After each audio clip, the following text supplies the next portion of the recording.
Hare Krishna welcome you all in the Bhagavad Gita class. आज की Bhagavad Gita class में आप सभी वैष्णव का बहुत बहुत स्वागत है। तो हम भगवद गीता 4th चैप्टर पढ़ रहे हैं और श्लोका नंबर 17 आज पढ़ना है हमें। दिव्य ज्ञान श्लोका नंबर 17। तो आइए पहले प्रेयर्स कर लेते हैं। ओम अज्ञानतिमिरान्धस्य ज्ञानाञ्जनशलाकया चक्षुरुन्मीलितं येन तस्मै श्रीगुरुवे नमः। नमो विष्णुपादाय कृष्णप्रेष्ठाय भूतले श्रीमते लोकनाथाय महाराजेति नामिने। नमो विष्णुपादाय कृष्णप्रेष्ठाय भूतले श्रीमते भक्तिवेदांत स्वामी इति नाम्ने। नमस्ते सारस्वती देवे गौरवाणी प्रचारिणे निर्विशेष शून्यवादी पाश्चात्य देशिकाः। प्रेम से कहो जय श्री कृष्ण चैतन्य प्रभु नित्यानंद श्री अद्वैत केदार शिवासादि गौर भक्त वृंद। हरे कृष्ण कृष्ण कृष्ण हरे हरे, हरे राम राम राम हरे हरे।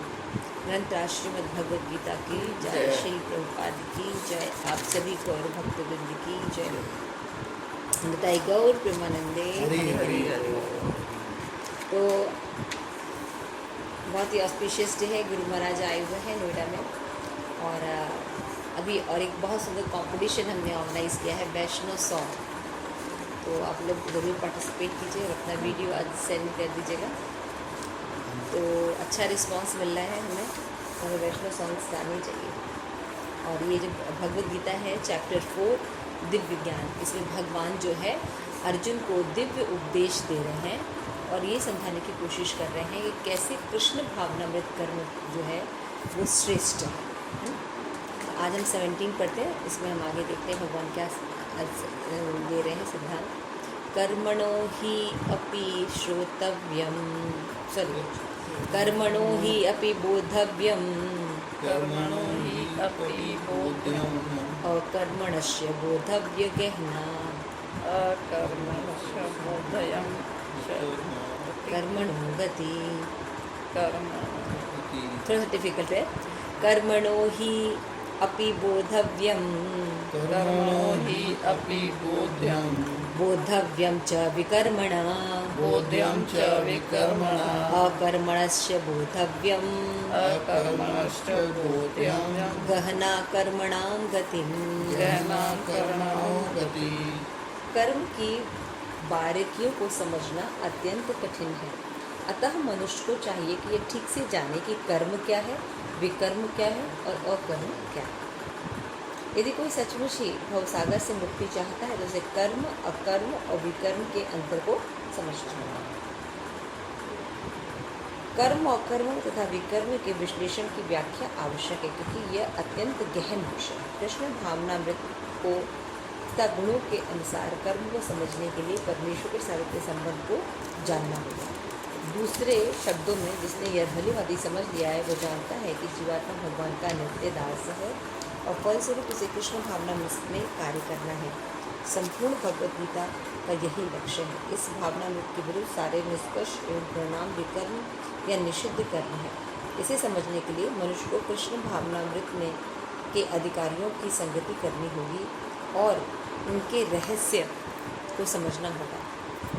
यह साक्षात भगवान से समझने के समान है, अन्यथा बुद्धिमान से बुद्धिमान व्यक्ति भी मनुष्य भी मोहग्रस्त हो जाए। तो देखिए भगवान ने अर्जुन को उपदेश दिया इसके पहले और बताया कि जो लोग कर्म और में अकर्म, कर्म क्या है अकर्म क्या है इसको नहीं समझते हैं तो क्या होता है, वो मोहित हो जाते हैं। तो जो भगवान बताते हैं 3 तरह के कर्म होते हैं। सबसे पहले होता है कर्म। कर्म का क्या मतलब होता है, शास्त्र के अनुसार कार्य करना। कर्म का क्या मतलब होता है, शास्त्र के अनुसार कार्य करना। शास्त्र में जैसा बताएगा वैसे जीवन जीना। इसके 2 रिजल्ट होते हैं। एक होता है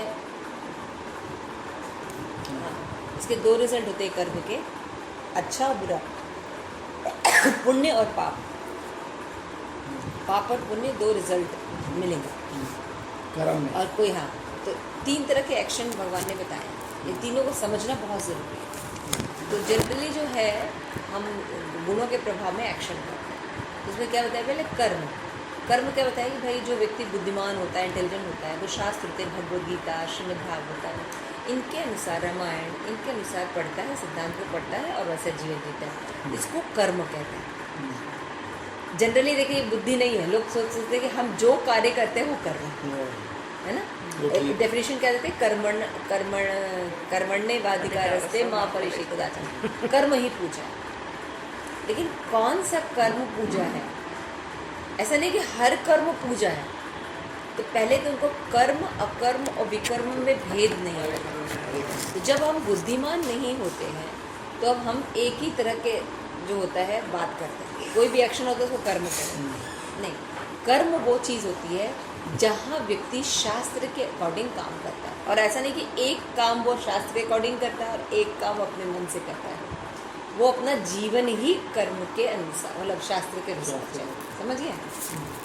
ये नहीं कि हाँ ये बात मुझे शास्त्र के अनुकूल लग रही तो ये मैं कर लेता हूँ, लेकिन ये चीज़ मुझे अच्छी नहीं लग रही तो नहीं करता। वो कर्म की बात नहीं की जा रही। यहाँ बता रहे हैं कि कर्म उस चीज़ को, उस कर्म को कहते हैं जब व्यक्ति हमेशा शास्त्र के अनुसार कार्य करता है। और जब कार्य शास्त्र के अनुसार चलता है, वेद के अनुसार चलता है, पुराण के अनुसार चलता है, तो क्या होता है, उसके दो रिजल्ट होते हैं, एक अच्छा या बुरा, पुण्य और पाप, दो रिजल्ट प्राप्त होते हैं। उसके बाद दूसरा होता है विकर्म। एक होता है कर्म और दूसरा होता है विकर्म। विकर्म क्या होता है? शास्त्र की अवहेलना करके मनमाना कार्य करना। शास्त्र की अवहेलना, हाँ, मतलब वो शास्त्र के हिसाब से नहीं चलते हैं, वो अपने मन से चलते हैं, विरुद्ध चलते हैं। शास्त्र में अगर लिखा रहेगा ये करना है तो वो नहीं करेंगे, उल्टा करेंगे उसका, विरुद्ध। तो ये लोग का जो रिजल्ट होता है वो होता है हेलिश प्लैनेट, मतलब यानी नरक जाना, इनका गंतव्य होता है। तो ये विकर्म होता है, मतलब ये लोग असुर टाइप के लोग होते हैं, है ना। भगवान से विद्रोह करना, भगवान कहेंगे गाय को पूजा करनी चाहिए, गाय का मांस खाएंगे, है ना। उल्टा चले, हाँ, उल्टा जो भी चीज़ें हैं उनका, जिन चीज़ों का अपमान करना चाहिए उनका अपमान करेंगे, जिनको मतलब दूर रखना चाहिए उनको अपने, जैसे शराब है, एल्सिस सेक्स है, जुआ खेलना है, ये सब करेंगे। और भगवान की भक्ति करना, जप करना, है ना, शास्त्र पढ़ना, ये नहीं करेंगे। तो उसके विरुद्ध कार्य करते हैं और उस संस्कृति को नष्ट करने की कोशिश। तो ऐसे कर्म करने वाले जो लोग रहते हैं वो लोग विकर्म कहलाते हैं। उनके एक्शन क्या कहलाते हैं? विकर्म। अच्छा, इन दोनों एक्शन के अलावा भी एक और एक्शन है, उसको कहते हैं अकर्म। अकर्म का मतलब होता है, जैसे नाम से लोग सोचते हैं कि कर्म नहीं करना, लेकिन नहीं, अकर्म का मतलब होता है कि अपने एक्शन जो हैं केवल शास्त्र और वेद के अनुसार नहीं, भगवान कृष्ण भावना भावित होकर करना। उनके सारे जो कर्म होते हैं वो कृष्ण भावना भावित उन्मुख होते हैं। तो हमें तीन बातें समझ में आए। अभी कोई आपसे प्रश्न पूछे तो देखिए, अब आप इंटेलिजेंट हो गए, प्रभुपाद की बुक पढ़ के आप इंटेलिजेंट हो गए। कर्म का मतलब ये नहीं खाली काम करना, एक्शन करना, ये नहीं। एक्शन भी तीन तरह के होते हैं। कौन कौन से? फर्स्ट बताया मैंने, कर्म। तो कर्म की डेफिनेशन क्या होती है? भाई शास्त्र के अनुसार काम करेगा। तो लेकिन देखिए, शास्त्र के अनुसार भी काम कर रहा है, लेकिन उसके दो रिजल्ट आ रहे हैं, पाप और पुण्य, दो रिजल्ट भी आ रहे हैं। यानी ये कर्म जो है ये आपको बंधन में रखेगा। अच्छा, विकर्म तो विरुद्ध ही है, ये तो बंधन में रखने ही वाले हैं। तो यानी कर्म भी आपको विकर्म बंधन में रखने वाले हैं और विकर्म भी आपको बंधन में रखने वाले हैं। केवल अकर्म कार्य जो है, इससे आप मनुष्य जीवन का जो लक्ष्य है, भगवत धाम वापस जाना, ये प्राप्त कर सकते, इस भाव बंधन से छूट सकते। तो ये नॉलेज ही नहीं है तो हम काम कैसे करेंगे? जनरली अगर किसी को पता भी होता है तो फिर कहाँ तक आते हैं कि समाज में व्याप्त है कि धर्म, अर्थ, काम, मोक्ष, ये थोड़ा बहुत पता है लोगों को, है ना, कि धर्म थोड़ा बहुत कर लेना चाहिए, किसी की मदद कर देना चाहिए, मंदिर चले जाना चाहिए, है ना, मंदिर, राम मंदिर निर्माण कर देना चाहिए। ऐसे बहुत से शुभ कार्य हैं जिनको लोग करते हैं। तो ये हाँ शास्त्र के अनुसार कर रहे हैं, लेकिन ये कृष्ण भावना मृत कर्म नहीं, तो शाकाहारी हैं। हाँ, तो पाप पुण्य मिलेगा ना इनको। लेकिन दिक्कत क्या होगी कि पुण्य को भी आपको भोगना पड़ेगा। तो पुण्य भोगने के लिए आपको इस धरती पर जन्म लेना पड़ेगा। और जन्म लेंगे तो आपको अच्छा परिवार में, क्योंकि आपने पुण्य किए तो अच्छा परिवार मिलेगा, पैसा मिलेगा, रूप मिलेगा, है ना। लेकिन अब वो मिल के आप एक भी गलत काम किए तो ऐसा तो होगा नहीं। शास्त्र में एक बात लिखी रहती है, श्री प्रभुपाद कहते हैं कि अगर मान लीजिए ज़मीन पर गाय का गोबर गिरा है और उसको आपको कलेक्ट करना है, उठाना है, तब कितना भी बचाएं मिट्टी तो लगेगी। अब कितने भी अच्छे से उठाएं, लेकिन उसमें मिट्टी के, क्योंकि मिट्टी से टच्ड है उसमें मिट्टी लगी रहेगी। उसी तरह से ये मटेरियल वर्ल्ड है, ये मटेरियल वर्ल्ड में अगर आप आए हैं तो आपके कर्म में कंटैमिनेशन यानी विशुद्धि आएगी ही आएगी, और फिर आगे के आपके बंधन तैयार है। तो जंजीर चाहे सोने की हो चाहे लोहे की, है ना। अभी मैं बोलूँगी बाबरी मदद जी, हमने आपको ना बहुत प्रेम करते हैं, हम ना आपके हाथ में ना सोने की जंजीर जो है वो बांध देते हैं। तो दोनों हाथ में भी सोने की जंजीर बांध दी और लटका के इनके पैर में भी बांध दी। और विष्णु अवतार प्रभु जी को मैंने कहा जैसे कि ओहो, क्योंकि ये प्रभु जी मुझे बिल्कुल पसंद नहीं है और इन्होंने ऐसे ऐसे मेरे साथ काम किए हैं, इन्होंने मेरे साथ ऐसे ऐसे किया, इनको तो बिल्कुल तो लोहे की बड़ी वाली जंजीर लेके आएंगे और विष्णु अवतार जी को बांधेंगे, ऐसे करेंगे। तो आप दोनों में कोई अंतर है? बिल्कुल नहीं। चाहे लोहे की जंजीर से बंधे हो आप, चाहे द्वेष के कारण, चाहे आप सोने की जंजीर से बंधे हैं, लेकिन बंधे तो है दोनों लोग। इसलिए जो थर्ड कर्म है जिसके बारे में चर्चा हो रही है शास्त्र में, वो है अकर्म कर्म। अकर्म में व्यक्ति कर्म करता है, ऐसा नहीं कि निष्क्रिय रहता है, इसमें कर्म करता है, लेकिन कर्म भगवान को अर्पित करके करता है, कृष्ण भावना भावित युक्त कर्म करता है। ये कर्म इस जन्म में भी सुख प्राप्त करता है और भवबंधन से भी मुक्त कर कर कृष्ण प्रेम प्रदान करता है, गोलोक धाम प्रदान करता है, जो मनुष्य जीवन का लक्ष्य है। अब बताइए कौन सा बिजनेस सबसे अच्छा है, कौन सा कर्म अच्छा है? मोस्ट इम्पोर्टेंट अकर्म। इसको एक एग्जाम्पल के द्वारा समझते हैं। हर जीव खाना खाता है, खाना खाता है प्रकृति के गुण के अनुसार। प्रकृति में 3 गुण होते हैं ना, सत्वगुणी, रजोगुण और तमोगुण। तो सारी चीज़ें इन 3 गुणों में डिवाइडेड है। पेड़ पौधे पक्षी सब, मनुष्य शरीर आहार, सब चीज़ 3 भाग में डिवाइडेड है। तो जो मनुष्य का आहार है ये भी 3 भाग में डिवाइडेड है, ठीक है ना। ध्यान से सुनिएगा हम क्या पूछ रहे हैं। तो आहार जो है 3 तरह के होते हैं, ठीक है ना। चलिए एक तो समझ में आता है विकर्म, कि जो शास्त्र के विरुद्ध आहार खाते हैं, मीट मछली या वॉट एवर, जो सड़ा गला जो खाता है, तो इनका तो बुरा रिजल्ट मिलेगा। लेकिन जो शास्त्र के अनुसार खा रहे हैं, शाकाहारी खाना खाते हैं, है ना, और दुर्गा जी के व्रत रखते हैं, गणेश जी के व्रत रखते हैं, है ना, वैभव लक्ष्मी के व्रत रखते हैं, बहुत से देवी देवता हैं उनके व्रत रखते हैं, उनके अनुसार जीवन जी रहे हैं, है ना, लेकिन फिर भी वो उनको बंधन का कारण बन गए। क्योंकि देवी देवता खुद मुक्त नहीं है मटेरियल जगत से, तो आपको मुक्त कहाँ करेंगे? वो आपको मटेरियल लाभ दे सकते हैं, है ना।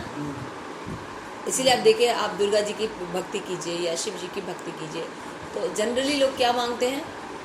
मेरा लड़के की शादी हो जाए, मेरा नौकरी लग जाए, मुझे अच्छा मकान मिल जाए, मुझे 1-2 गाड़ियाँ हो जाए, बिजनेस बड़ा हो जाए, राइट। इस तरह के जो भी इस तरह के, तो ये लाभ कौन से हैं? इसी जगत के हैं, है ना। तो ये यहीं रह जाने वाला। लेकिन भगवान शरीर, जो हम शरीर नहीं आत्मा है, तो आत्मा का कल्याण कैसे होगा? जो इस जगत में फंसा हुआ, वो अकर्म के द्वारा। अब देखिए एग्जाम्पल लिए फूड, तो विकर्म वाला क्या खाएगा? जो बिल्कुल त्याज्य व्यक्ति है वो खाएगा, अल्कोहल लेगा, ड्रग लेगा, मांस मछली ये सब करेगा। और रजोगुणी व्यक्ति क्या खाएगा? बहुत तेल मसाले और ना चाइनीज़ और थाई फूड्स जो बहुत लोग आजकल पसंद करते हैं, वो खाएगा। हाँ, पिज़्ज़ा वगैरह, थाई फूड्स, चाइनीज़ फूड, ये सब क्या होते हैं? रजोगुणी होते हैं, ठीक है ना। और जो सत्वगुणी व्यक्ति होगा वो क्या खाएगा? शाक सब्जी, फूल फल, और जो शरीर को डाइजेस्ट पोषण देने वाला देंगे, और ताज़ा रसयुक्त भोजन करेगा जो स्वास्थ्य को लाभ देने वाला। लेकिन ये भोजन करके भी वो व्यक्ति बंधन में है। सोचिए, जबकि ये तो सात्विक आहार या ये का इतना ज़्यादा है, तो इसका मतलब तो हम क्या कह रहे हैं, अकर्म करने वाला व्यक्ति जो है वो भवबंधन से मुक्त होगा, क्योंकि वो कृष्ण को संतुष्ट करने वाले कार्य कर रहे हैं। भाई कर्म कर रहे हैं, शाकाहारी खा रहे हैं, शास्त्र में जैसे लिखा है वैसा कार्य कर रहे हैं, तब फिर हमें बंधन क्यों लग रहा है? क्योंकि हम वेद में या शास्त्र में उन कर्मकांड सेक्शन को स्वीकार कर रहे हैं जो इनिशियल स्टेज के लिए बताए हैं, है ना, जो इनिशियल स्टेज के लिए। तो अकर्म करने वाला व्यक्ति भगवान को शाकाहारी व्यंजन पत्रम पुष्पम फलम तोयम चढ़ाएगा बढ़िया से प्रेम पूर्वक और भगवान को अर्पित करेगा, क्योंकि कहेगा ठाकुर जी आपने सब कुछ दिया, आपको ऑफर है, फिर उसके बाद उसको ग्रहण करेगा। तुलसी का पत्ता डाल, हाँ, तुलसी के पत्ते डाल के यस। तो ये हुआ अकर्म। तो शाकाहारी या सात्विक आहार जो है या रस युक्त स्निग्ध आहार, ये सफिशिएंट नहीं है। वो जब भगवान को ऑफर होगा तब भवबंधन मुक्त होगा। तो जब आपको नॉलेज होगा तब तो आप करेंगे। तो इस श्लोक में यही बताया गया है कि कर्मों को जो कर्म जो है इनको बारीकियों से समझना चाहिए शास्त्र के अनुसार, यानी किसी एक्सपर्ट के साथ बैठकर प्रामाणिक स्रोतों से ज्ञान लेना चाहिए। क्या कर्म है, क्या अकर्म है, क्या विकर्म है, इनको अच्छे से समझना चाहिए धीरे धीरे, फिर उसके हिसाब से अपने एक्शंस को हमें सुधारना चाहिए। तो जैसे मैंने आपको कहा कि अगर आप मटेरियल जगत में देखेंगे, जनरली देखेंगे, तो अगर थोड़ा सा हायर नॉलेज है तो वो नॉलेज होता है धर्म अर्थ काम मोक्ष, है ना, कि हमें थोड़े से धर्म का पालन करना चाहिए। धर्म का पालन क्यों करना चाहिए? ताकि हमें अर्थ प्राप्त हो सके, धन प्राप्त हो सके। धन क्यों चाहिए भाई आपको? ताकि काम, आपकी इच्छाओं की पूर्ति हो सके। इसी में लोग लगे रहते हैं। अब इनमें जब फ्रस्ट्रेशन हो जाती है, देखिए जीव जो है वो सच्चिदानंद है ना, वो शरीर तो है नहीं, तो उसको इसमें ज़्यादा आनंद नहीं आता, फ्रस्ट्रेशन होता है, क्योंकि उसको वास्तविक सुख नहीं मिल रहा। तो जीव कहाँ जाता है? मोक्ष की। मोक्ष का रास्ता चौथा बताया गया। चौथा मोक्ष किस लिए चाहिए भैया? इस भवबंधन से छूटने के लिए। तो क्या ये दुनिया बहुत दुख दिया है मुझे, तो क्या करना है? हमें ये सब छोड़ के जाना है, भगवान की ब्रह्म ज्योति में जाके लीन हो जाना है। ये हाईएस्ट परफेक्शन है मोक्ष। और मोक्ष जो होती है, मुक्ति जो होती है, 5 प्रकार की होती है ना, सारूप्य, सायुज्य, सानिध्य, सामीप्य, सारिष्ट। मुक्ति जो होती है 5 प्रकार की। सारूप्य, सारूप माने भगवान के समान रूप प्राप्त हो जाना। जैसे कि अभी आप वैकुंठ पे कई बार आप सुनते होंगे ना कि जब जैसे अजामिल की कथा पढ़ी, तो मरते समय यमदूत आए लेने के लिए, तो सब कैसे थे? चतुर्भुज रूप में थे, विष्णु के समान, शंख चक्र गदा पद्म धारण किए हुए, बहुत सुंदर से हार वगैरह पहने हुए, तो भगवान जैसे दिखते हैं। नीला नीला वर्ण है उनका, है ना, प्रकाश युक्त होते हैं और बहुत ही मतलब तेजस्वी के साथ बलशाली भी होते हैं। तो जैसे भगवान का रूप होता है वैसे सिमिलर रूप उनका भी होता है। तो भगवान के समान रूप प्राप्त होता है। हाँ। तो मुक्ति प्राप्त करने वाले लोग ऐसा करते हैं कि सारूप्य, है ना, सानिध्य, भगवान का संग प्राप्त करना, समीप रहते हैं। बंसी जो है भगवान के समीप रहती है ना, मोर भगवान के समीप रहता है ना, कौस्तुभ मणि भगवान के समीप रहती है ना, भगवान के जो गले में कौस्तुभ मणि रहती क्या रहती है? समीप। सामीप्य, सामीप्य ऐसे बोलते हैं। तो सारूप्य, सामीप्य, सानिध्य, सारिष्ट। सारिष्ट मतलब होता है भगवान के समान ऐश्वर्य प्राप्त करना। जैसे भगवान के पास इतना ऑपुलेंस, आपने पढ़ा ना द्वारिका में कितना ऑपुलेंस था, समुद्र के बीच में, है ना, चिंतामणि की वो दीवारें थी, ऋतुओं के हिसाब से, ऋतुएं रानियों के हिसाब से रहते थे, यू नो, कितना वैभव, पूरा वैभव का वर्णन है भगवान के। तो क्या बोला मैंने?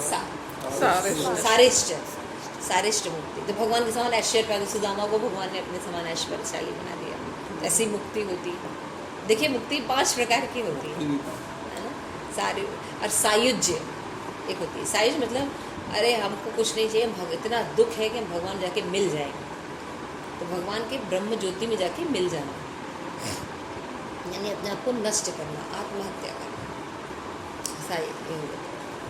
तो ये जो मुक्तियाँ होती हैं, ये इसमें कहीं भी जीव के स्वरूप का या भगवान के साथ उसका कनेक्शन नहीं हो रहा। भगवान के पास भी जाकर भगवान से कनेक्शन नहीं हो रहा, भगवान के समान ऐश्वर्य प्राप्त करके भी भगवान की जीव का जो संबंध होता है, भक्ति होती है, वो कहाँ डेवलप हो रहा है। तो इसलिए मुक्ति जो है, मुक्ति से जो सुख प्राप्त होता है, भक्ति जो करते हैं वो कहते हैं ये तो एकदम तुच्छ, एकदम बेकार चीज़ है, जो कि नॉर्मल कर्म कांड में सबसे सर्वोच्च माना जाता है। मुक्ति के लिए ही तो जाते हैं ना लोग, नहीं कहते हैं गंगा में बहा दो मुक्ति हो जाएगी राख को, है ना, धाम तीर्थों के दर्शन करो मुक्ति हो जाए, ऐसे बोलते हैं ना, आपने सुना होगा।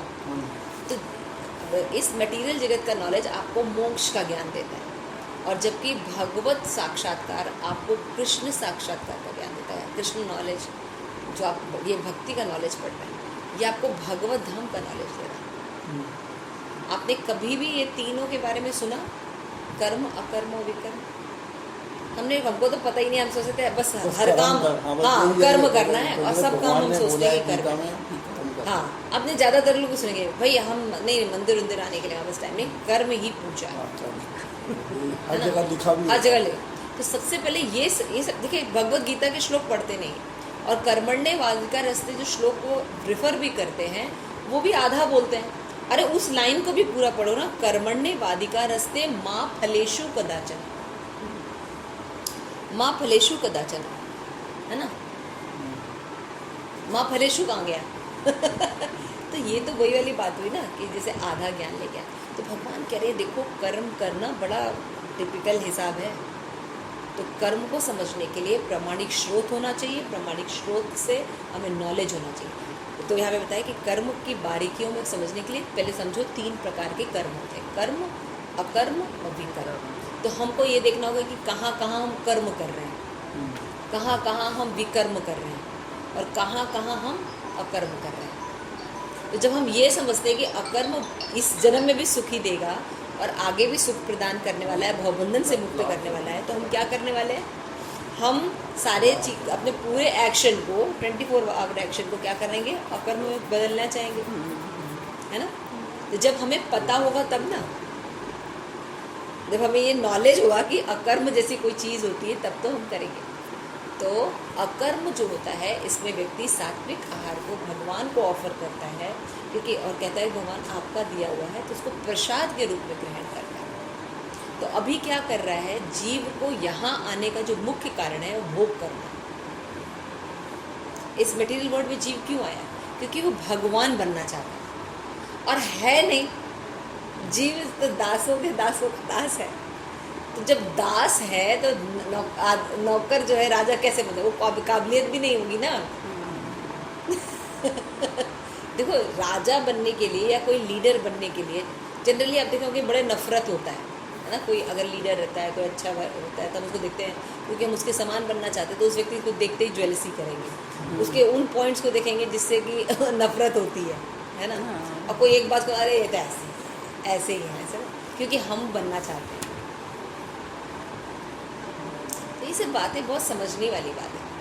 तो हम क्या करेंगे, फिर अपने मोटे मोटे एक्शंस को चेक करेंगे। जो एक्शन हमारे वीक कर्म हैं, पहले उनको स्टॉप करेंगे, उनको कम से कम कर्मों में बदलने की कोशिश करेंगे, है ना, कि शास्त्र के अनुसार कम से कम हो जाए।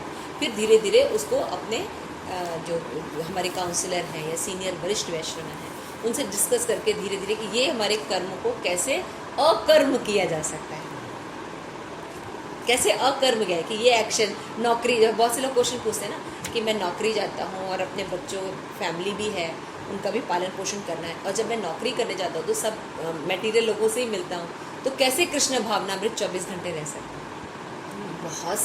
बहुत से ऐसे मार्ग हैं जो रह सकते हैं। बीच बीच में आप अपने लैपटॉप में भगवान की फ़ोटो लगा के रखिए, हर 15-20 मिनट में एक पॉपअप होता जाएगा, है ना।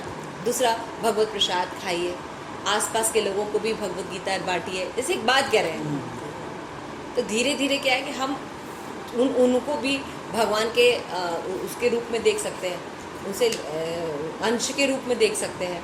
उनसे ग्रहण नहीं करें, लेकिन भगवान के अंश के, क्या है, 24 घंटे हम रह सकते हैं। तो क्या होगा, ये सब चीज़ भगवान यहाँ पे सजेस्ट कर रहे हैं। यदि कोई सचमुच ही भवबंधन से मुक्त होना चाहता है, मतलब ऐसे नहीं बातें करता है जैसे हम बैठ के आपको लेक्चर दे रहे हैं ऐसे नहीं चलेगा कि हाँ हम लेक्चर दे रहे हैं तो हम हर कर्म हमारे अकर्म हो गए, नहीं, है ना। तो अगर वास्तव सचमुच प्रभुपाद लिख रही actually he want to deliver, तो क्या मुक्ति चाहता है, तो उसे कर्म, अकर्म और विकर्म में अंतर को बहुत अच्छे से समझना। कभी कभी क्या होता है, हमें ज़्यादा नॉलेज नहीं होता, तो हम क्या करते हैं, क्योंकि हमारा ईगो होता है, फॉल्स ईगो, तो वो क्या करता है, कहता है नहीं नहीं तुम सही कर रहे हो, तुम विकर्म नहीं कर रहे हो, ये तो भाई अब इतना तो हो करना ही पड़ेगा, विकर्म कहाँ कर रहे हैं। जैसे जनरली हम लोग क्या करते हैं, मान लीजिए कोई अगर मच्छर आ गया या कुछ आ गया, मार देते हैं या कुछ ऐसे कर दिया, हाँ ऐसे चूहे मार दिए या कुछ करे, नहीं हम तो भक्त हैं, हरे कृष्ण महामंत्र चला देते हैं और उसको मार देते हैं। ये विकर्म नहीं है,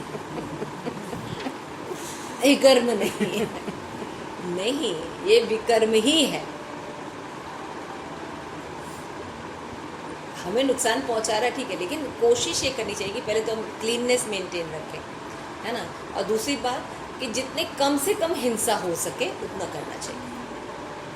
लेकिन हम लोग कोई चींटी पैर के नीचे, कोई बात नहीं, हम चैंटिंग कर रहे थे ना, चींटी पड़ गई, कोई बात नहीं, कोई बात नहीं, आपको रिग्रेट होना चाहिए कि आपके पैर के नीचे चींटी की लग के उसका डेथ हो गया, है ना। तो बहुत सी ऐसी चीज़ें हैं कि हम सोचते हैं कि हम अकर्म कर रहे हैं, नहीं हम अकर्म अभी नहीं कर रहे हैं। तो अकर्म क्या होता है, कहाँ कहाँ हम विकर्म कर रहे हैं, इस हमें धीरे धीरे पता चलता है। वाणी से भी हिंसा होती है। हमने अभी भगवद गीता में पढ़ेंगे कि 3 तरह के वो होता है तपस्या, है ना। उसमें जो सात्विक वाणी होती है वो कैसी होती है, उसमें सत्य बोलते हैं, लेकिन सत्य कैसे होते हैं, भाने वाले और हितकर होते हैं। आपने सुना होगा सत्यम शिवम एंड सुंदरम, सुना है ना आपने, है ना। पिक्चर का ज़्यादा याद है, सत्यम शिवम सुंदरम, है ना, इसीलिए मीनिंग क्लियर नहीं है। तो शिवम का मतलब कल्याणकारी होता है। जैसे बहुत से लोगों को आप देखे होंगे कि वो बोलते हैं कि मान लीजिए आप अंधे हैं, आप आँख से नहीं दिख रहा है, तो कहेंगे अरे वो तो अरे अंधे, देखिए मैं ना मुंह पर बोलता हूँ, सच बोलता हूँ, वो अंधा है। हाँ बिल्कुल ठीक बोल रहे हैं आप, सच बोल रहे हैं, लेकिन सत्य जो है वो सुंदर होना चाहिए और शिवम यानी कल्याणकारी होना चाहिए। तो आपने अगर उसको अंधा बोला तो उसमें कल्याणकारी हुआ, ये उसको ठेस लगी, है ना। तो सत्य को सुंदर ढंग से बोलना चाहिए और सत्य को शिवम होना चाहिए, मतलब कल्याणकारी होना चाहिए। सत्य बोलना चाहिए लेकिन सत्य को कल्याणकारी होना चाहिए, उसके हित के लिए होना चाहिए। स्ट्रॉन्ग वर्ड्स होने चाहिए लेकिन उसके हित के लिए होना चाहिए, क्योंकि उसको नहीं हायर पर्पस दिख रहा है, लेकिन एक वैष्णव को हायर पर्पस दिख रहा है और जानता है कि ये हायर पर्पस नहीं, ये भी ये कर्म कर रहा है और सोचता है कि ये अकर्म कर रहा है। इसलिए इसको समझाता है कि नहीं तुम्हारा ये जो एक्शन है अच्छा है, पुण्य है, लेकिन भवबंधन से रहेगा। तो क्या करो, इस एक्शन को इस तरह से भगवत भक्ति उन्मुख बनाओ, तब भवबंधन से तुम मुक्त होगे। लेकिन हम अपने अगर फॉल्स ईगो में फंसे रहेंगे तो कर पाएंगे नहीं कर। इसलिए श्री प्रभुपाद यहाँ पे एक्सप्लेन कर रहे हैं कि इसीलिए कर्म अकर्म विकर्म का विश्लेषण करने की आवश्यकता है, एनालाइज करना पड़ेगा बैठ के। तो कम से कम प्रभुपाद ने रखे ना 4 नियम का पालन, तो ये तो अपना ही लेना चाहिए, तुरंत अपना लेना चाहिए 4 नियम, और अपने जीवन में माला करने की हैबिट डाल लेनी चाहिए, मिनिमम 16 का, है ना। तो इससे क्या होता है, हमारे बहुत सी चीज़ें नष्ट होने लगती हैं, और चैंटिंग करते हैं हृदय मार्जन होता है। तो गीता में बातें लिखी हैं तो समझ में आनी शुरू होती है। अदरवाइज वो बातें समझ में नहीं आती, हमको लगता है नहीं हम बहुत अच्छे हैं हम कोई भी कर्म नहीं करते, यानी कि अब आप प्रॉब्लम में हैं है ना। तो ठीक से बार बार बारीकियों को समझना चाहिए। इसलिए वैष्णव एसोसिएशन बहुत इंपॉर्टेंट है। आपके सलाहकार होने चाहिए, आपके फ्रेंड सर्कल होना चाहिए, जिसमें आप बैठ के भगवत भक्ति कर सकें, अपने एक्शन को समझ सकें, तो बहुत इम्पोर्टेंट है। तो यहाँ पे फिर भगवान आगे देखिए इसी श्लोक में बताया। देखिए ये श्लोक दिखने में बहुत छोटा सा है लेकिन बहुत गहना है श्लोक नंबर 4.17 है, चौथे अध्याय का 17वां श्लोक है। और देखिए भगवान इसके पहले भी कितना सुंदर बात है कि भाई अगर अच्छे समझ लो, कर्म अकर्म और विकर्म, ये कर्म जो है ना बड़ा मोहजाल वाला है, अगर ठीक से नहीं समझोगे तो बहुबंधन में पड़े रहोगे। तो भगवान को समझा भी रहे हैं बारीकी, और बहुत सुंदर। मैंने जब ये पढ़ा था फर्स्ट टाइम तो श्लोका वैष्णव से सुना था, बड़ा इंटरेस्टिंग लगा था मुझे, उनके ऐसे भी होता है। देखो कितना सुंदर बता रहे हैं। हम लोग सोचते थे हर कर्म ही कर्म है, लेकिन वो बता रहे नहीं, हर एक्शन कर्म नहीं होता है। नहीं तो मान लीजिए जो बूचड़ खाना चला रहा है, जो मीट बेच रहा है, तो कहेगा कर्म ही पूजा है, मेरा कर्म ही मीट बेचना है, कहेगा मेरा कर्म तो है। तो ये गलत कैसे हुआ?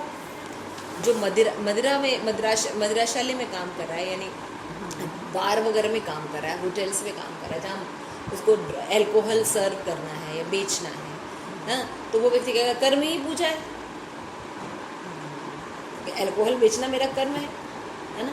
जो आतंकवादी है उसको बताया जाता है कि अगर तुम मार दोगे तो तुमको जन्नत मिलेगा, है ना, इसीलिए तो वो जिहादी बनते हैं और मारते हैं लोगों को। लेकिन मतलब कहने का मतलब ये सब देखिए बहुत बारीकी वाली चीज़ है। तो समझना होगा कि कर्म जो होते हैं, हर कर्म जो होता है वो भक्ति नहीं होती है। एक कर्म होता है, एक अकर्म होता है, एक विकर्म होता है। अकर्म और विकर्म दोनों बंधन में डालेंगे, ये भी एक बड़ा पॉइंट है। जनरली भक्ति में हमारे संसार में क्या सिखाया जाता है? पुण्य करो, अच्छे काम करो, है ना, माँ बाप की इज्जत करो, सत्य बोलो, ऐसे बताया जाता है हमें ना, मॉरल साइंस बताया जाता है। लेकिन इसके ऊपर का ज्ञान है भगवत भक्ति, अकर्म कि सबसे टॉप पर कौन है? परम पुरुषोत्तम भगवान श्री कृष्ण। श्री कृष्ण के हम अंश हैं, इसलिए उनकी भक्ति करना इम्पोर्टेंट है। हम माँ बाप के थ्रू आए हैं। तो अब क्या करेंगे? जो कृष्ण भावना भावित व्यक्ति रहेगा वो भगवान को भी शरणागत रहेगा, और वो जानता है कि उनके द्वारा हमें माता पिता मिले तो उनकी भी सेवा करेगा और समाज की भी सेवा करेगा। देखो वो व्यक्ति सब जगह समर्थ है। और जो कृष्ण भावना भावित नहीं है वो क्या कहेगा कि अपने माँ बाप को बहुत अच्छा समझेगा, ये समाज के लिए बहुत काम करेगा, लेकिन भगवान के लिए काम नहीं करेगा, और कृतज्ञ रहेगा भगवान के लिए। अकृतज्ञ व्यक्ति सुखी कैसे हो सकता? वो तो चोर रहेगा, और चोरों का समाज कभी सुखी नहीं रहता, क्योंकि चोरों को ये नहीं पता होता कि जीवन का लक्ष्य क्या है। जीवन का लक्ष्य भगवत प्रेम।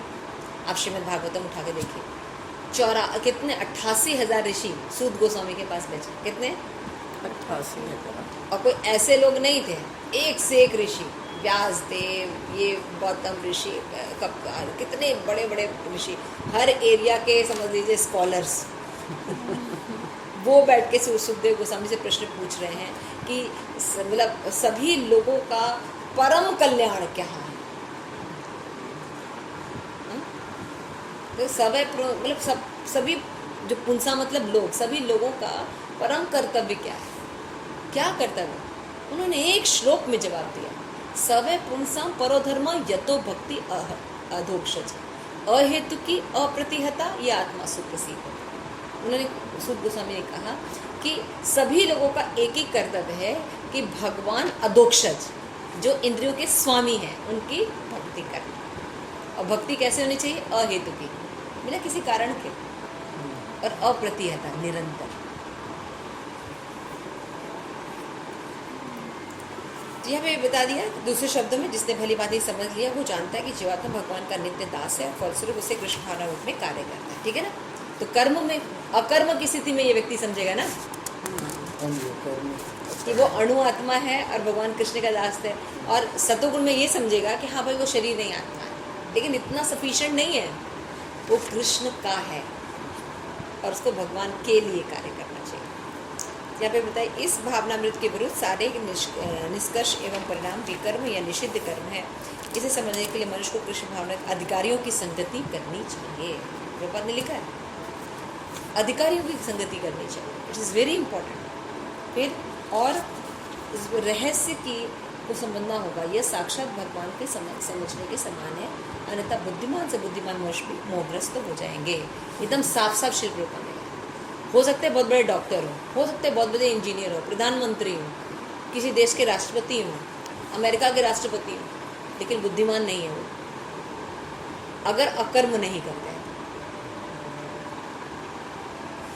ये तो काफी बुरी बात है। आज आपने क्या सीखा? कर्म कितने प्रकार के होते हैं? पहला कर्म, वेरी गुड। दूसरा विकर्म, विकर्म, अकर्म। अकर्म, वेरी गुड। आप बताइए यमुना? कर्म अकर्म विकर्म। यस विष्णु, कर्म अकर्म विकर्म। Very nice, thank you so much, you are very intelligent. अब एक श्लोक और कर लेते हैं। तो भगवान ने कहा कि देखो इसको समझना बहुत ज़रूरी है। भगवान क्या कह रहे हैं? इसको समझना। जब हमारे पास नॉलेज होगा, क्यों पावनी माता जी, जब हमारे पास नॉलेज होगा तभी तो हम एक्शन करेंगे। अब नॉलेज ही नहीं है, नॉलेज ही स्वर्ग तक है, तो हम आगे कैसे जाएंगे? तो इसलिए जब हम भगवान के भगवत गीता यानी भगवान से जब हम जुड़ते हैं और प्रामाणिक आचार्यों की परंपरा से ज्ञान लेते हैं तो हम सर्वश्रेष्ठ ज्ञान लेते हैं। आइए पढ़ते हैं। किसी का कोई प्रश्न इस श्लोक के संबंधित?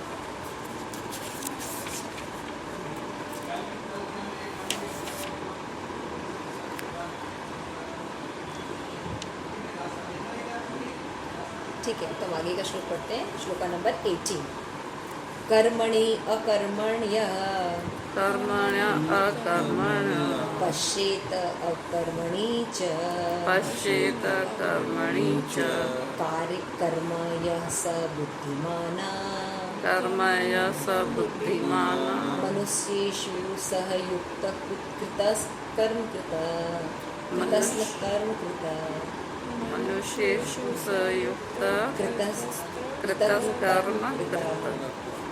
जो मनुष्य कर्म में अकर्म और अकर्म में कर्म को देखता है वो सभी मनुष्य में बुद्धिमान होता है और सब प्रकार के कर्म में प्रवृत्त रहकर भी दिव्य स्थिति में बना रहता है। देखिए जो मैंने अभी आप लोगों को समझाया, हाँ, लेकिन थोड़ा सा शब्दों का इधर उधर है। अभी आप ध्यान से पढ़िए तात्पर्य।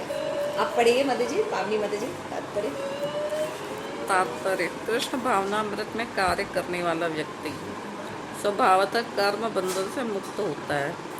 उसके सारे कर्म कृष्ण के लिए होते हैं, अतः कर्म के फल से कोई लाभ या हानि नहीं होती। फलस्वरूप वह मानव समाज में बुद्धिमान होता है, यद्यपि वह कृष्ण के लिए सभी तरह के कर्मों में लगा रहता है। अकर्म का अर्थ है कर्म के फल के बिना। निर्विशेषवादी वैसे सारे कर्म करना बंद कर देता है, कर्म फल उसके आत्म साक्षात्कार के मार्ग में बाधक न हो। किंतु सगुणवादी अपने से भली बात ही परिचय रहता है कि वह भगवान का नित्य दास है, अतः वह अपने आप को कृष्ण भावनामृत के कार्य में तत्पर रखता है। चूँकि सारे कर्म कृष्ण के लिए किए जाते हैं, अतः सेवा के करने में उसे दिव्य सुख प्राप्त होता है। जो इस विधि में लगे रहते हैं वे व्यक्तिगत इंद्रिय तृप्ति की इच्छा से रहित होते हैं। कृष्ण के प्रति उसका नित्य दास्य भाव से सभी प्रकार के कर्म फल से मुक्त करता है। अब थोड़ा सा ऐसे और कॉम्प्लिकेटेड लेकिन इट्स वेरी वंडरफुल। अभी आपको ये तीन बातें समझ में आ गई ना, कर्म अकर्म और विकर्म। तो भगवान देखो यहाँ पे क्या कहे, जो मनुष्य कर्म में अकर्म, यानी जब कर्म करे तो कौन सा कर्म उसको सोचना चाहिए कि हमें अकर्म करना है, यानी भक्ति करनी है। कर्म का मतलब क्या होता है उसके लिए? भक्ति। यानी जब वो कर्म, जब उसको कर्म वर्ड बोला जाता है तो वो भक्ति करता है। तो जो व्यक्ति कर्म में अकर्म को देखता है और अकर्म में कर्म दिखता है, अकर्म का मतलब ये नहीं कि एक्शन नहीं करना, जैसा नाम में हमने बताया था ना, अ लगा है मतलब काम ही नहीं करना। हाँ सुंदरी, सोना सुबह से लेके शाम तक, बच्चों को छोड़ दे हो, इतना अच्छा है सुबह शाम को सोने को मिल जाए, अकर्म। तो यहाँ पे भगवान कह रहे हैं कि जो मनुष्य, बुद्धिमान व्यक्ति कौन है? भगवान कह रहे हैं जो कर्म का मतलब अकर्म समझता है, यानी भक्ति, और लेकिन जो अकर्म है उसको कर्म समझता है। ऐसा नहीं कि उसमें एक्शन नहीं है। अकर्म का मतलब भक्ति में कर्म है, जितने भर कर्म है तो ज़्यादा ही कर्म है। वो सभी मनुष्य में बुद्धिमान। आप समझ गए कितना सिंपल है? देखिए अगर थोड़ा सा पीछे की फिलॉसफी, इसलिए हम थोड़ा सा टाइम लिए, उसको अगर आपको क्लियर हो जाएगा ना तो ये सब ज्ञान फटाफट समझ में, नहीं तो एकदम समझ में नहीं आता है। लोग अच्छे लोग इसमें कंफ्यूज हो जाते हैं।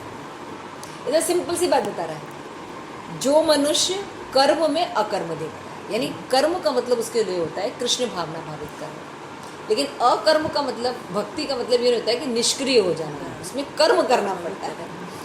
वो सभी मनुष्य में बुद्धिमान होता है। समझ गया ना कि भक्ति का मतलब अपनी जिम्मेवारियों से भागना नहीं है। भक्ति का मतलब होता है अपनी जिम्मेवारियों को भगवत उन्मुख बनाना। समझ में आ गया? जनरली लोग भक्ति का क्या मतलब समझते हैं, जैसे कि अर्जुन, मैं हिमालय चला जाऊंगा, मैं भीख मांग लूंगा, हाँ, लेकिन युद्ध नहीं करूंगा।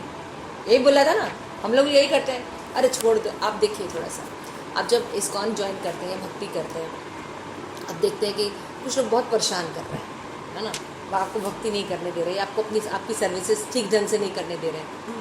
वो कहेंगे इनके ग्रुप को रखा जाए, इनके ग्रुप को न रखा जाए, ऐसा कुछ करने के लिए आपको प्रेरित कर रहे हैं, और आप ये नहीं करना चाहते। आप देखते हैं कि नहीं, जिसके पास गुण है उसको ये रिस्पॉन्सिबिलिटी मिलनी चाहिए, है ना। जो व्यक्ति योग्य नहीं उसको ना मिले, भले वो किसी भी ग्रुप का हो, जो योग्य व्यक्ति है उसको रिस्पॉन्सिबिलिटी मिले तो सबको लाभ मिलेगा। मान लीजिए आप ऐसे कर रहे हैं, और दूसरा व्यक्ति जो है, मान लीजिए अथॉरिटी पर्सन है आपके, वो आपको बार बार ऐसा नहीं, नहीं ये मेरे ग्रुप का आदमी, इसको रखो। अब जान रहे उसके अंदर योग्यता नहीं है, तो 12% करें तो फिर क्या कहें, अरे छोड़ो, मंदिर में बहुत पॉलिटिक्स है, बैठेंगे हरे कृष्णा जपेंगे, वृंदावन चलते हैं, कोठी ले लो, और हमें नहीं पढ़ना है सब चक्कर में,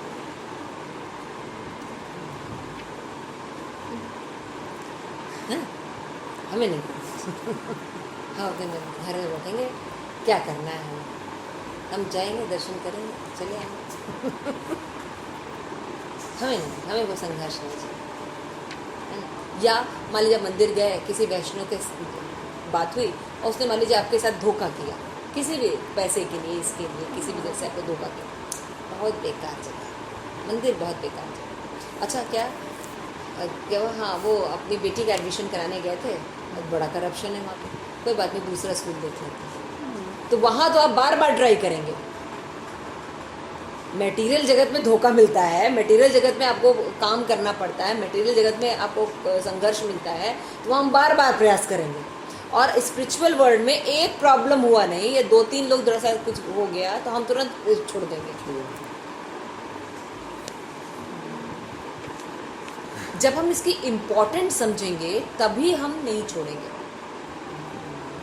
और अपने जो सीनियर हैं, काउंसलर, से पूछेंगे कि अब हमको इस समय क्या करना चाहिए। मान लीजिए इस पोजीशन में ये सेवा हमको दी जा रही है, हमको ऐसे कहा जा रहा है, लेकिन ऐसे नहीं, तो वो एक्सपर्ट है ना, वो आपको समझा देंगे। फिर आप उस पर प्रयास कीजिए, नहीं जी हम छोड़ दें, हम तो वृंदावन में डोलेंगे, राधे राधे बोलेंगे, मंदिरों में बड़ा पॉलिटिक्स है। अपने अपने एक्शंस को नहीं करते हैं, और ज़्यादातर लोग सेवा नहीं करते, ज़्यादातर लोग सेवा नहीं करते भक्ति में। तो यहाँ पे बताया जा रहा है कि कृष्ण भावनामृत में कर्म को अकर्म देखता है, यानी हर एक्शन को भक्ति देखता है, और अकर्म में कर्म देखता है। अकर्म का मतलब सब कुछ त्यागना नहीं है, बल्कि भगवान क्या कहते हैं, यज्ञ दान तपस्या के कर्म को हमेशा करते रहना, चाहे आप संन्यास के ले लीजिए। और वो सभी मनुष्य में बुद्धिमान है, सब प्रकार के कर्म में पवित्र रहकर भी दिव्य स्थिति बना रहता है। नहीं, अभी आप लोग भक्ति में आ गए, अब ये बात आप समझ रहे होंगे। आपने खाना खाया, सुबह प्रसाद लिया, रात में खाया था, अभी जाके भी खाएंगे, यहाँ पे भी प्रसाद है ना। घूमते फिरते हैं ही आप लोग, अच्छा पहनते ही हैं। मंदिर कैसा होता है, छोटा मोटा कस्बे की तरह है नहीं, बड़ा मंदिर जाते हैं, बढ़िया विशाल, एक से एक लोग, बड़े बड़े लोगों से मिलते हैं, देखते हैं, है ना, ऐसा ही होता है ना, ऑपुलेंस में रहते हैं ना। तो क्या है, कर्म में प्रवृत्त होकर भी आपको कोई बंधन नहीं लगता। कितनी ब्यूटीफुल चीज़ है भक्ति। आप आहार खा रहे हैं, अपना पालन कर रहे हैं, अपनी सारी चीज़ों को भी देख रहे हैं, है ना, सारी रिस्पॉन्सिबिलिटी भी देख रहे हैं, और उन रिस्पॉन्सिबिलिटी को करते हुए आपको कोई बंधन भी नहीं लगता। जनरली लोग कहते हैं नहीं नहीं भक्ति, हमें ये खाना नहीं है, हमें देखना नहीं है, कितना अपने आप को टॉर्चर करते हैं ना, ये नहीं करना, ज़मीन के अंदर धंसे रहना, एक पैर पे खड़े रहना, कितना टॉर्चर कर, आप देखिए बहुत करते हैं। ये व्रत, वो त्यौहार, लौंग खा के 9 दिन 12 दिन, पता नहीं क्या क्या व्रत करते हैं लोग। आप देखिए उतने पहाड़ चढ़ के जाएंगे, पता नहीं कहाँ छठ पूजा करते हैं, कहाँ 3 4 दिन पानी नहीं पीएंगे। हाँ, तो वो दिव्य स्थिति में नहीं बना रहेगा। दिव्य स्थिति में कौन व्यक्ति बना रहेगा, जो कर्म करते हुए भी बंधन में नहीं फंसता, यानी भक्ति। तो भगवान जी मतलब प्रभुपाद कितना अच्छा बोले कि जब कोई कृष्ण भावना पे कार्य करता है तो कर्म बंधन से हमेशा मुक्त रहता है। क्यों? क्योंकि वो भगवान के लिए काम कर रहा है, खाना भगवान के लिए बना रहा है, झाड़ू भगवान के लिए लगा रहा है, पढ़ाई लिखाई भगवान के लिए कर रहा है ना, समाज सेवा भगवान के लिए कर रहा है, माता पिता की सेवा भगवान के लिए कर रहा है ना, घर गृहस्थी भगवान के लिए कर रहा है, तो कहाँ है उसके पास बंधन? हर चीज़ में अगर भगवान इंक्लूड है तो कुछ गड़बड़ी नहीं है। जब भगवान ही को तो निकाल के फेंका है हमने, तभी तो प्रॉब्लम उठी हुई है। इसीलिए भगवान कह रहे कि सारे कर्म के लिए होते, अतः कर्म फल के कोई लाभ या हानि इसको नहीं। आप देखिए, आपको बहुत लाभ है, यमुना की शादी थी, ये था, माला तो करनी है। चलो माला करनी है ना, अभी तबीयत खराब हुई, कोरोना हो गया, तब भी क्या करना है, माला तो करनी है। तो हानि थी या लाभ है, कृष्ण भावनामृत कर्म तो करना ही है। तो व्यक्ति कहता है सम हो जाता है, हर परिस्थिति में सम हो जाता है। सुख है तब भी बढ़िया, दुख है, सुखे दुखे भजो हरि नाम, दोनों में एक हो जाता है, सम हो जाता है। फलस्वरूप मानव समाज में बुद्धिमान, सुखे दुखे गृहे थाको वने थाको, यह है गृहे थाके वने थाको, सदा हरि बोले थाको, सदा हरि बोले थाको, सुखे दुखे भजने हरि नाम, करो हरि नाम, ऐसे कुछ भजन, भजन का ठाकुर को भजन है। गृहे थाको बने थाको, गृहे थाको बने थाको, सदा हरि बोले डाको। घर में रहो, बाहर रहो, वन में रहो, मॉल में रहो, घर में जाओ, क्या बोलो, हरे कृष्णा कृष्णा कृष्णा हरे हरे, हरे राम राम राम हरे हरे। गृह था, घर में रहो, हरे कृष्णा, तो क्या है, वृंदावन है ना। वन में जाओ, क्या है, वृंदावन है। किटी पार्टी मना लो, हरे कृष्णा पढ़ो, भगवत गीता पढ़ो, सुनाओ, क्या है, भक्ति है, बातचीत भी हो रही, सबसे मिल भी रहे, है ना। तो गृह ताको बनो थाको, सदा हरि बोले थाको। तो क्या करें, परशुरू मानव समाज में सबसे बुद्धिमान होता है ये व्यक्ति। सबका भाई मृत्यु आ रही है क्या, हाँ भाई शरीर त्याग होने वाला है, हरे कृष्णा कृष्णा कृष्णा हरे हरे, हरे राम चलो भैया, शरीर त्याग क्या मिला, भगवान का नाम सुन के मिला, अपना शरीर मिल जाएगा। या अच्छा जगह मिलेगा जहाँ हम और भक्ति कर सके, है ना। तो उसमें रोने वाली बात है, तो खुश होने बात है, ऐसे सड़ गया शरीर, बूढ़े हो गए, अब ऐसी जगह जाएंगे कि जहाँ दुख नहीं रहेगा, जन्म मृत्यु जरा जाती नहीं। तो ये जो सुखी होने के लक्षण है ना, तो बुद्धिमान होता है। अकर्म का अर्थ है कर्म के फल के बिना, ये बहुत इंपॉर्टेंट है। अभी हमने पढ़ा ना, अकर्म में क्या होता है, फल नहीं होता है, न पुण्य न पाप। तो अकर का मतलब काम नहीं करना नहीं होता है, अकर्म का मतलब होता है फल नहीं होना, किसी भी तरह का रिजल्ट नहीं रहता है, इसीलिए बंधन नहीं रहता है। भाई कोई बिजनेस खोलोगे तो उसमें जब कहीं इन्वेस्ट किए रहोगे तब वापस आना पड़ेगा, इन्वेस्ट ही नहीं है तो लैपटॉप पर अगर आपका सारा प्रीचिंग है तब तो कहीं भी कर सकते हैं। और इंटरनेट होना चाहिए, है ना। तो अकर्म को देखता है, इसीलिए यहाँ पे बताते हैं। लेकिन जो बाकी लोग होते हैं, देखो भगवत भक्त तो ऐसा रहता है कि हर समय काम भी करता है, लेकिन भावबंधन में युक्त भी रहता है ना। लेकिन अब दूसरी तरफ देखिए, सगुणवादी जो होते हैं, इस स्थिति में भली भांति परिचित रहता है, भगवान की नित्य दास के रूप में रहता है। लेकिन जो निर्विशेषवादी रहते हैं, है ना, या मायावादी रहते हैं, तो एक तो भगवान को नहीं मानते, भगवान के आकार को नहीं मानते, तो उनका क्या हर्ष होता है कि वो सारे काम करना बंद कर देते हैं, क्योंकि ज्ञान बहुत हो जाता है। फिर सोचते हैं ये कर्म बंधन होता है, ये बच्चे बंधन है, ये बंधन है, सब कुछ छोड़ दो, सब कुछ छोड़ दो। अलग अकेले का घरों में रहेंगे, अकेले बदलना थोड़े दिन रहते हैं, क्योंकि इंद्रियां तो सब सुख मांगेंगी ना, व्यक्ति अकेले तो रह नहीं सकता। तो फिर वापस आता है, फिर क्या कहता है, समाज कल्याण के काम करता है, समझ में। तो निर्विशेषवादी लोग ऐसे होते हैं, सब कर्म करना आप बंद कर दो। भैया कर्म बंद करके हम कितने दिन रह सकते हैं भाई। जैसे कि अभी मान लो जो यमुना सुंदरी माता जी है ना, अब यमुना सुंदरी माता जी बहुत थकी रहती हैं, काम वाम होती, नई नई शादी हुई है ना। अब इनको कहा जाए कि आपको काम बंद कर देना, बड़ी खुश हो जाएंगी। अब 3 दिन 2 दिन 3 दिन 4 दिन, चौथे दिन कहेंगे नहीं हमको फ्रस्ट्रेशन हो रहा, कुछ काम करने दो, ज़बरदस्ती काम करेंगे। क्यों? क्योंकि नेचर में काम करना है हमारा, हम बिना कर्म किए नहीं रह सकते। तो निर्विशेषवादी की जो धारणा है वो हमारे स्वरूप से मैच नहीं करती। कर्म न करना, खाना मत खाओ, अरे देखो मत, अरे ऐसे कैसे, हम तो खूब देखते हैं, हम तो खूब कृष्ण को निहारते हैं, भक्तों को देखते हैं, हम तो हर तरह का ऑपुलेंस देखते हैं, हाँ खूब गीता भागवत पढ़ रहे हैं। चश्मा लगा लगा के हम लोग पढ़ रहे हैं, चश्मा लगा लगा के पढ़ रहे हैं हम लोग, ठीक है ना। तो ये मैं बता रहा, अतः वो अपने कृष्ण भावना के कार्यों में तत्पर रहता है। चूँकि सारे कर्म कृष्ण के लिए किए जाते हैं, तो सेवा में दिव्य सुख प्राप्त होता है, हो रहा है ना। भगवत गीता पढ़ने में भी आप लोगों को सुख प्राप्त होता है, आई होप सो। जो इस विधि में लगे हैं वे व्यक्तिगत इंद्रिय तृप्ति की इच्छा से रहित होते हैं, है ना। वो ये नहीं कि हाँ जाएंगे बाहर खड़ा है गोलगप्पे हम खा लें, गोलगप्पे खाने का मन है चलो ठीक है भगवान को बढ़ाएंगे खिलाएंगे, भक्तों को भी खिलाएंगे, नहीं कितना सुंदर भगवान को प्रसाद लगा के खाएंगे, अकेले नहीं। तो इच्छा अपनी इंद्रिय तृप्ति की इच्छा नहीं कि भगवान की सेवा किस लिए करनी है कि हमको ये मिले, नहीं, भगवान को सुख मिलता है बस हम करेंगे। भक्त का ये भाव होता है। तो कृष्ण के प्रति उसका नित्य दास भाव उसे सभी प्रकार के कर्म फल से मुक्त कर देता है, ये बात होती है।